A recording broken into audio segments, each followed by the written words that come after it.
Hi guys, welcome back to the Scrap Zone and welcome back to my 52 weeks project. We are wrapping up the month of July. So let's dive right into it. I'm going to complete, I guess 2 weeks here because I'm still in catch-up mode. As you will see from my pictures, we left the house for the first time in 16 months.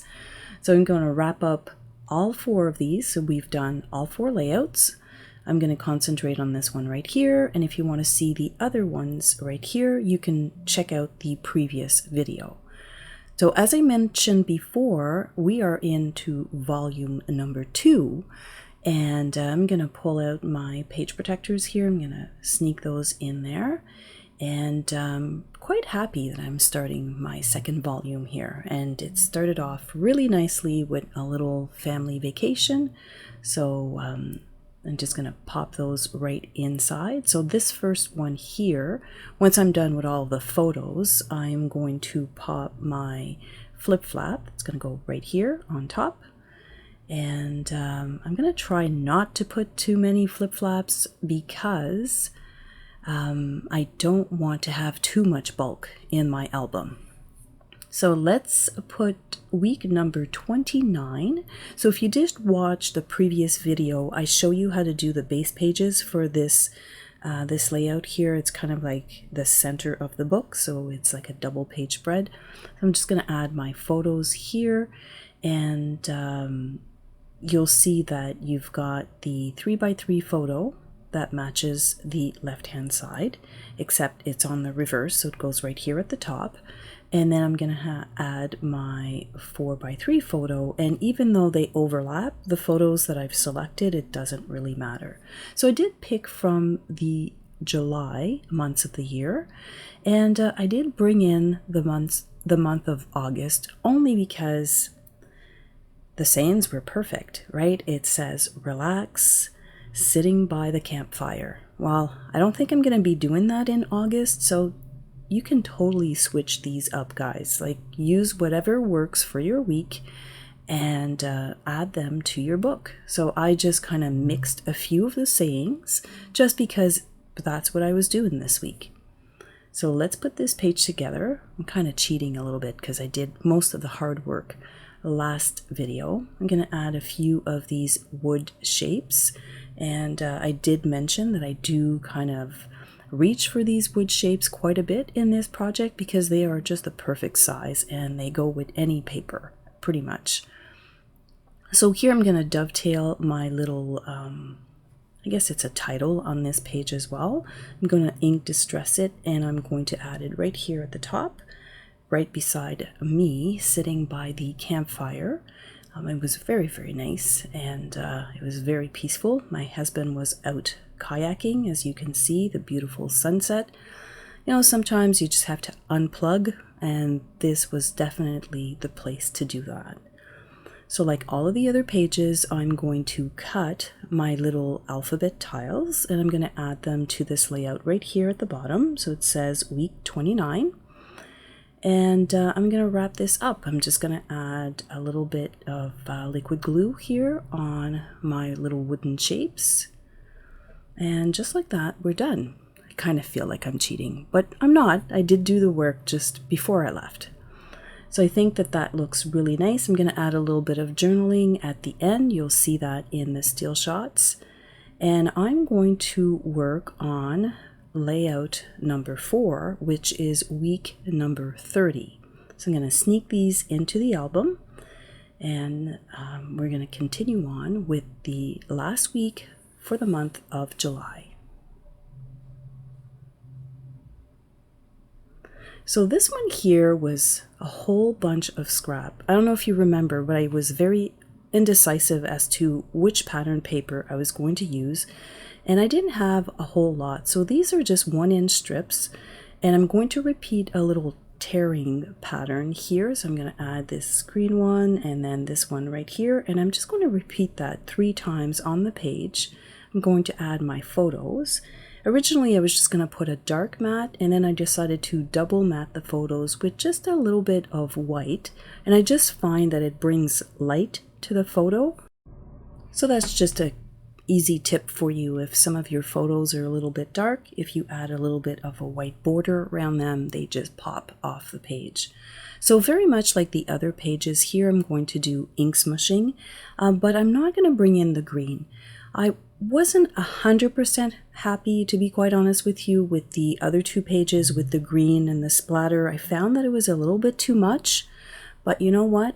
I have 52 weeks for this project, so we're going to keep on going. And at the end of the day, it's not the background that matters, it's really the photos. But here I'm going to keep on doing that same technique, but I'm just going to keep it to the almond color. And I really do prefer the subtlety of this one. I just found that the other one with the green, it was a little bit too much. I don't know. Let me know what you think. But I find that here in this particular layout, because I'm using some tearing and I'm repeating that pattern 3 times, it was just going to be a little bit too much. And I really wanted to focus on the photos of this layout, not so much the technique. So we're going to double matte these quickly here, and then I'm going to do that same technique where I'm going to use my water brush, and I'm going to just kind of like paint a line with water, and then it gives you precision ripping. And because these are only 1 inch wide, it really does make a difference, and it makes it so much easier. Now, you don't have to put your water on the block the way I was doing it here. See what happens when you unplug?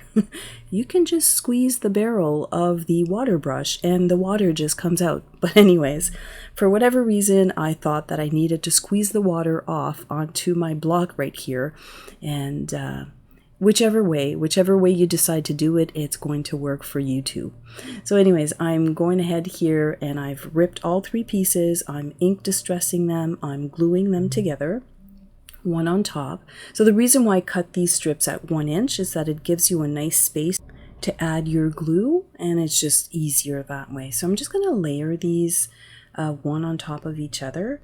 And before I tack this one down, let me see here. I just placed a book on my base page just to make sure that it dried nice and flat. So I'm just going to give it a little test here to see how much of that green I can kind of show off. And so I'm kind of eyeballing it here. I'm not measuring really much, pretty much anything. It's just eyeballing it. And I kind of like the way that that looks. So I'm going to repeat that for all 3 of them. I've put my layout together because it was very repetitive at this point. But I brought in those wood chips again. I found this really nice title, so I decided to add it to my page. So I'm going to finish off the month of July with my half page where I kind of document a few things that happened that month. And I decided to show you the coloring that I did on those flowers. Now I sped this up quite a bit, but I am showing you the entire process only for you to kind of appreciate that if you're using tri-blend markers, you really do have to layer them. So I start here with the coral, and I did the light, and then I went with the medium, and then I hit it right in the center with the dark shade, and then I go back with the mid-tone, and I just blend it all together. So the trick with these markers is you have to layer the colors in order for them to blend together. So here I'm going ahead and I'm adding the vintage blue, and then I'm going to add a little bit of aqua blue. So I've noted the colors that I'm using right above if you want to just kind of pause the video here and mark those down. So this is to achieve the crystal blue color, and then here to achieve the New England ivy color, I started off with the yellow-green blend, and then I'm going to add a little bit of the dark dull green. So I only did that for the larger leaves, and the smaller ones I just kept them with that yellow-green blend. The center here is done with the gold brown. And we're pretty much done here. So I kind of skipped over the fussy cutting. I'm going to add a little bit of detail to the back of my page. So this is done with the stamp Stroke of an Artist.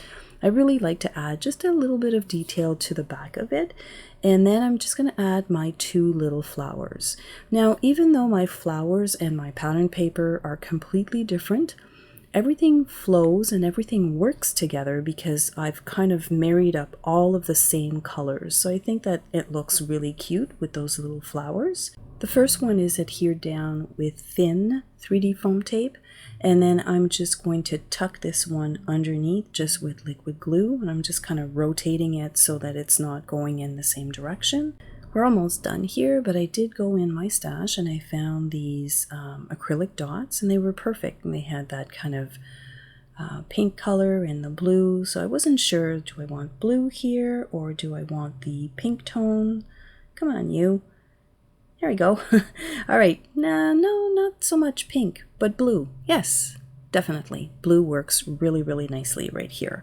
So I'm going to add 3 dots. So I'm mimicking the same thing. If you've watched these videos, you know that I repeat this pattern throughout the album.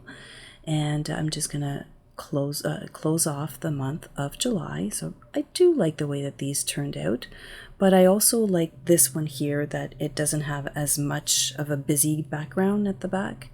So let's pop this guy right in there. I've got my little current events of what was going on, and I like that I matched it with the first page. This wraps up the month of July very nicely, and I'm going to see you in the next video, and I'm going to start working on those sketches for the month of August. Here's the completed month of July, and as always, thank you so much for hanging out with me today. Don't forget to take pictures, and I'll see you in the next video.